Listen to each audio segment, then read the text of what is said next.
Let's bring in from House Armed Services, veteran U.S. Marine Commander, Congressman Rich McCormick. Congressman, let's first take this on. Everybody's talking about this $300 billion reconstruction fund. You know what the source of that was? An anonymous Iranian official talked about that to the New York Times, and the media is running up the highway with that story as if it's a real thing.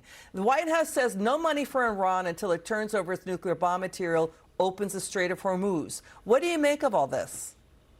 I'm really interested in seeing what's in writing, what's actually signed in great detail, because I don't trust the Tehran regime. I just don't. They absolutely have lied over and over again. They've killed almost 1,000 Americans in 40 different attacks. They sponsored drone attacks on Georgians not that long ago. So they're not to be trusted. But what we have done in the past with the Abraham Accords and other negotiations is isolated Iran from people in that region, with the exception of the people that they fund for terrorism. Quite frankly, I am a little concerned with what I'm hearing, that they'll be able to charge fees along with Oman for safe passage through the straits. I don't think that should be allowed. I certainly don't want to see anything that doesn't include negotiations to make sure we have strict accountability for all the enriched uranium, and to make sure that we have inspection rights at any given time.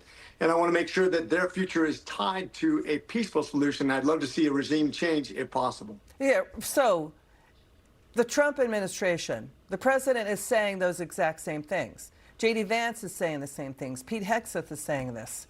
So it sounds like the Trump administration gets it. Trust but verify, you got to police the deal.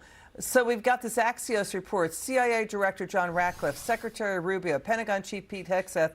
They got serious doubts about Iran's willingness to turn over its nuclear bomb material. Of course they do. As you point out, Iran has lied and deceived time and time again.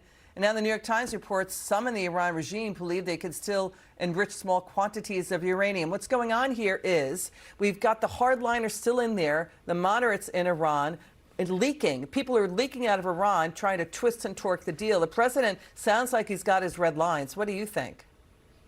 I sure hope so.